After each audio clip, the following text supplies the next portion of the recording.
What's up, guys? How you doing today? I'm out here with Marie. Remember Marie? She was talking about when she had was deported here in Haiti and her situation and everything. And we got a lot of feedback, and a lot of people wanted to know why were you deported. I'm gonna ask you a couple questions. You don't have to speak long on it because that's in the past. You're a better person now. We moved on. But why were you deported? I was deported for aggravated robbery. A friend and I called ourselves trying to hit a lick. Okay. We were young, y'all. We didn't even live a life of crime where this is my first time.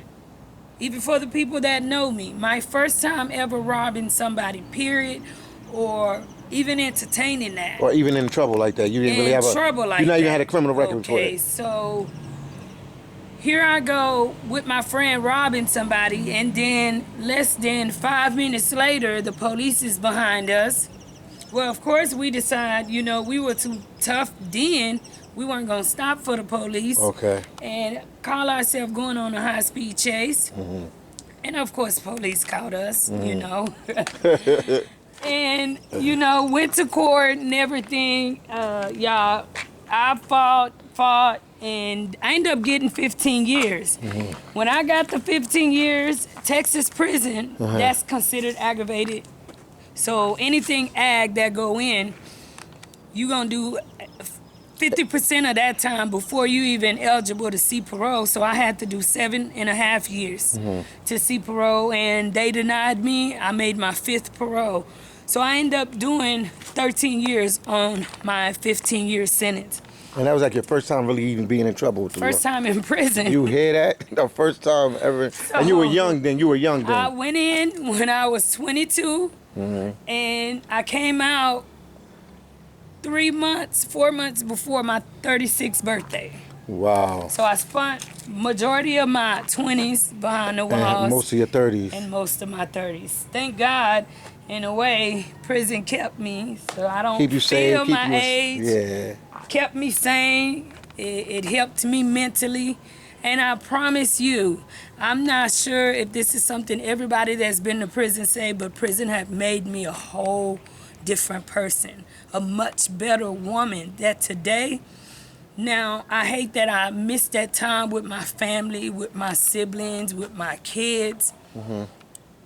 But I wouldn't take it back because the woman who I am today, I don't know if I would be that person had I not went to prison. So that was the road you had. That was the road that you felt like you had to take since it happened. I mean, I know nobody wants to take that road, but you learned something while you were there. Since it happened, right? See, when I first went to prison, just to elaborate a little bit, I don't want to make this show about prison, but prison is a part of my life.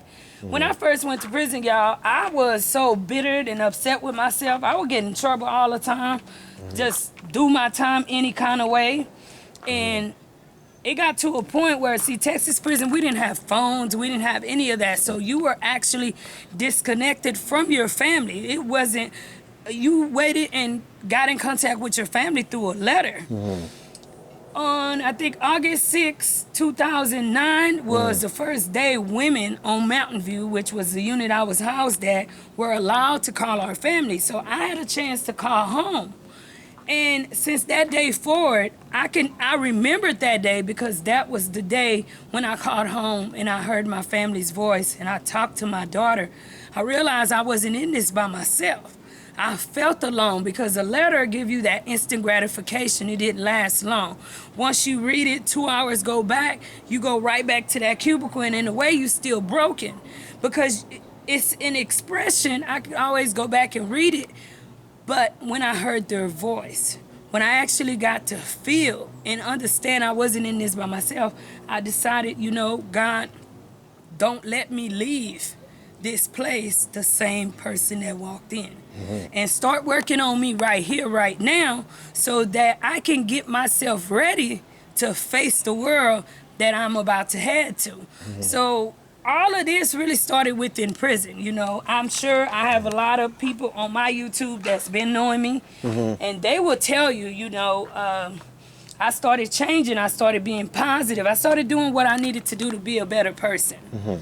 because I kind of felt the road ahead was gonna be rough. Okay. So I had to have a good attitude. I had to know that no matter what comes against me, I'm gonna make it. What about how did they treat you in immigration? How did that work out for you? Well, immigration. Once you got to immigration, I tell you one did they thing treat you for better? sure. It's a lot better than TDC. Okay, which Whole is a lot prison. better. Okay. And y'all, I'm gonna just be honest, okay?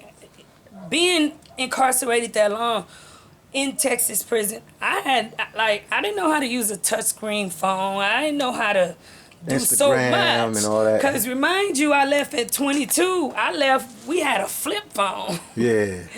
And there's no access. The phones they brought in, Securus, that's a blue phone. That was a pay phone. I was familiar with that. Yet when I went to immigration, things was different. They had a kiosk. They had tablets. So it was weird because people were looking at me crazy because when I would go up to this, I'm like, hey, can you show me how to turn this on? Can you show me how to do this? Can you? And people are looking at me like, what planet did she come from? What planet did you come on? And then you told them your situation. I'm going to tell y'all, my station, okay, someone asked me, like, how do people treat me about my deportation? Yes. Y'all, in this country, being a woman, right, my deportation really is my secret. Unless you, like, really, really close to me. You know, my family, I try to not share too much information because I am in a place that people are very judgmental in Haiti. Okay. When they see you, they don't know your story. And what little you tell them, especially having been raised in America and them never being delivered from this country, right? Soon as you let them know you went to America and got deported, they automatically give up on you, throw you to the side. In addition to that, I'm in a country where women is really not, we don't really have a voice. So when you're a woman, in addition to that, that's been deported. So it's like a double whammy. So that's why now I'm like, what's wrong with you, Marie? My deportation, my prison, everything I've been through is part of who I am. Why am I walking around caring what other people think of me so much that I have to live in secret? Like, if you want a friend, say, you got one. If you want whatever, you know, type of friendship, get to know me and let me get to know you and not worry about my mistakes or try and judge me, you know? So people, I would say, will treat you different. Like when I went with my biological mother, first thing she told me, y'all, she did not know nothing about me, but she knew I was being deported. She whispered in my ear to not tell nobody that I was coming in as a deportee. As a deportee. That was her way, and she's like, that's to protect you. Wow. Don't tell nobody your business. So, you know, now I'm actually delivering myself, sharing my story, so don't fall. And it's therapy too, you know, it's definitely and I therapy. feel good, I feel relieved, I feel because it's like a load liberated. on your back. It's like a load on your back. We'll go by the pole. I don't have to walk around. I can be myself with y'all. Yeah. Even when I'm in a room full of people and I'm uncomfortable or I can't say my truth, I can get on my life in Haiti and I could just be myself. I could be me. If I'm sad, I'll share that. Whatever my day is going, if I've been to prison, I can share that. You know what I'm saying? And not feel like I'm being crucified because I made a mistake years ago. Yeah, that makes sense. Anything else you want to tell them what's going on with you? Like in Haiti, what did you do to make money here? Because they always want to know. Well, I'm going to tell y'all, man, for me, okay, because I know many other Haitians are watching this. Y'all, I don't know nobody in Haiti. I don't have connections. I don't, like I say, I'm a deportee. So I don't know the elite crowd. And once you tell somebody you've been deported, then there's a problem. They look at you a little different. Okay, so there's a secret. And then people know automatically that I'm not from the country. Because your English is very well. English is well, and my language, I have an accent. I had to learn it all over again, even though I thought I knew it, talking to my mom and dad. But when I got here, I realized I didn't know nothing. So you had to really learn. You know, so you had to relearn I don't Creole. have a job. Yeah. I have to rely on family, on friends, to, you know, whenever they can send me a few bucks here and there. But I'm not giving up, y'all. Your YouTube is going to blow up. That's why I'm on YouTube. I'm using my brains, praying and hoping that this station, you know, blows up, which it will. It will. Anything attached to me wins. That's my attitude. I'm destined for success. Nothing can hold me back, okay? And when I'm in a tight situation, I think I even do better because it's me against the world. Yeah. That's it. So I have no choice but to win, y'all. So no, I don't have a job.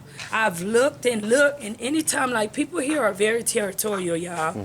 So it's a different culture. Yeah. If I told you this culture, you would say, nah, she lying. Yeah. Why is she making that up? Because the Haitians, when they're in the States, they act different because they have to assimilate to a certain degree to the American culture to survive. So some of the stuff they do here, they couldn't do there. But in their country, they're mean. It's a whole different Like world. me, I love animals. I got to show y'all Teddy too and Hope. Yeah, you got to show Teddy. Yeah. But they're really, they're mean. But that's going to be a whole nother video too, because Not everybody, but not everybody is like that. And not every I'm Haitian is like accredit that. it to But it's rough here. roughness. It's just rough. You have to The be. misery of our country. You don't have a choice. When you walk by, and I don't want to start crying, y'all, because I can get mushy. Yeah. And you see somebody and they're not smiling, and you look at their situation, how do you not understand them? See, I can understand you, but can you understand me? Is the question. You know, so me, my mind is like, I don't have a tonal focus on my goals, true. But when it comes to dealing with others, I don't have that, you got to walk this way expectations. I'm the type, hey, if that's what you like and it makes you a better person, I support it. Maybe I might want to learn from it if it's new and I don't know anything about it. But I credit it to a lot, which is first political here, educational. Some things are universal. But if you don't go to school to learn 1 + 1 = 2, how do you know? No matter what language you speak, some things is universal. They didn't have that opportunity. So who am I to judge? You know, I don't judge nobody. And whenever I can help, that's the first thing I do. Even though I don't have nothing, I'm always willing to help with whatever little I do have. Like, I want to help kids go to school. I want to make a difference. I want to leave a legacy. I know God got me in Haiti for a reason, so why not use it? Why not use it? Because a lot of people here, they can't speak English. They can't get to you, the audience. I can. And maybe I can get somebody that's going to that say, you know what, I got an organization. Let me see what that girl can do when the country open up. Let's go out to Haiti and see what we can do. And that's what I want to do, is help the future generation. Like, I see little kids and they're sad, and I tell them, hey, you Haiti's future president. Jovenel, I'm not political, will be dead one day. Or leave office or whatever. Yeah. Leave office. It could possibly be you in his seat. And don't you give that up. Don't you ever think, because you where you at, that you can't, the sky is the limit. I don't care if you're in Haiti. You just got to keep pushing, keep pushing, keep pushing. Pushing. I hear you. Anything else you want to say to them today? Like, share, subscribe. Life in Haiti, y'all. Yeah, support me. Like, share, subscribe. Life in Haiti. Life in Haiti. She came out with her second video. So right now when she do her videos, I'm going to put it on my channel, Philly Dom. She's going to put it on her channel, but our purpose is to grow. And then when she gets to a certain point, it just be her videos. Have a good day today. Peace out. Peace out. From what is this? Payloray. And this is gonna be a whole nother video too. But y'all, I'm like far from home, okay? Because home, even though I live in a decent area in Haiti, you have no internet connection. Like or not none. Good internet connection. I mean, little to none, okay?